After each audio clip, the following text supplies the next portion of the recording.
introduction. And actually, I still want to say my introductions that I wanted to say. So I wanted to say good evening, everyone.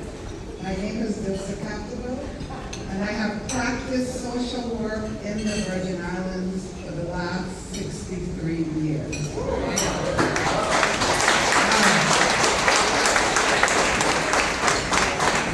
I started when I was 16. I went to school, came back, and this October I'll be 77. And I'm not retiring. As my children said, it took them a long time, but they realized retirement is not in my color reading. It is not. I'm very happy and honored to be asked by Anya to speak here tonight. I'm often asked, and I have to tell you that coming in here tonight, I got very emotional. I brought a little container of water and I did libation outside, calling in my ancestors, and I'm talking about the people that nurtured me, the people that encouraged me, the people that molded me, the people who wanted me to demonstrate excellence, the people that inspired me. My mother's mantra was service above self. And given my age, I realize many of them have gone on. And I hope God keeps me here a little longer because I still have a bucket list of about 10 things to do. So I'm praying on that. I'm often asked, I'm going to try and do this quickly. How did you go about starting Women's Resource Center that's now Family Resource Center? And all I can say, it really was divine orchestration. Plain out divine orchestration. When I came back with my master's, I went back to work at the Department of Social Welfare. Going up through being a case manager, a director, there was at that time a lot of child abuse, sexual abuse, battered women in our community, but we had no services for them. Many of them started to come into the agency in my section, and I knew they needed two things: a damn good lawyer and a place to stay. I knew attorney Edith Bourne, and I went and I approached her and I begged her, can you represent these women? And it has to be for free because they don't have any money. She agreed. She became my mentor. I learned so much from her. And the women were getting top legal help, which was a blessing. We had no place to house these women and their children. And it was at a time when I was married, but I'd gone through a divorce, and I moved back in with my parents and my daughter at the time, Chanel, who was about 5.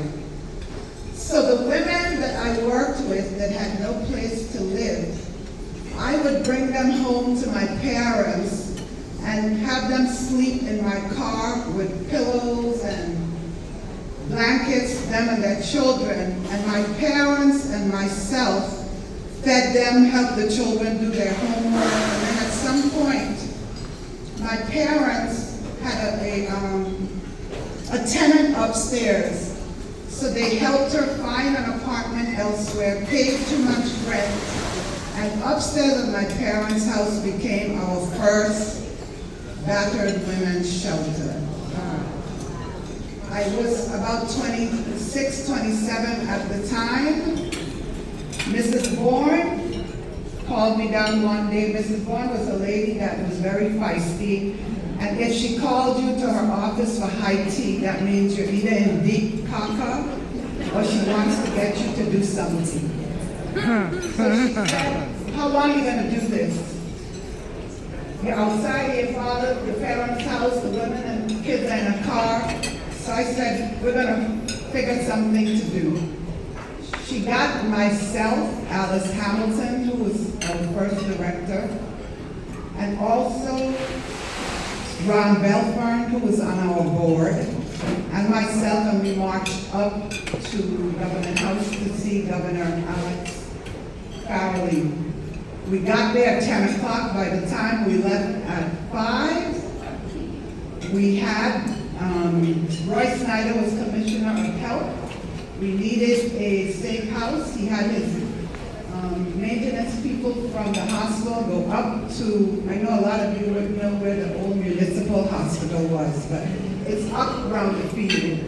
At 5 o'clock, the place opened. We had it fully furnished. Wow. We had hired people to work, and our second battered women's shelter, we opened up. Our journey here in the Virgin Islands, helping women and children, has been very long and tedious. I admire very much Anya and her staff and all of the directors that came before, including Alice. But the fact is, we are drowning. And I'm saying we because I feel I'm still part of the organization. Andy and I talk a lot on the phone, and I feel, a lot of people, when I tell them, I used to be very quiet. Even when I first did social work, I was very quiet, and I sat in the back in meetings, and nobody would be able to see me or hear me. My comeuppance came when I started going to the morgue to see children who had been killed and women that had been killed, and I would end up having to bury them. That gave me a voice. It gave me passion. It gave me a feeling that by every means necessary, we took to the streets. And Anya, maybe we need to take to the streets again. I honestly believe that. When we took to the streets, we moved heaven and earth. If we had marches, I would go and tell the governor, I expect you to be there, the commissioners, I expect you to be there by any means necessary. I am thrilled to, honored and humbled, but thrilled to be here, to be able to be part of the agency's honoring of Elma Brathwaite, who tonight I came in and kept hugging her sister up because I thought it was Elma.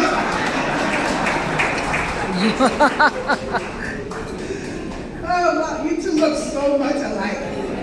But I've known Elma for a very, let me put on my glasses so I can see her eyeball. I've known Elma for a very long time. When she was working on her master's, she actually did her field placement at Kidscope. She did her field placement at Kidscope.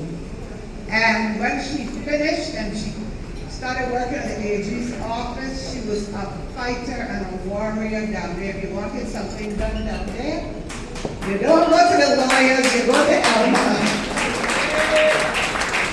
You go to Elma because you will get what you need. She has an open heart, an open spirit. I think she belongs to almost every organization that is in the Virgin Islands. She is dedicated to her church, which is something I love about her.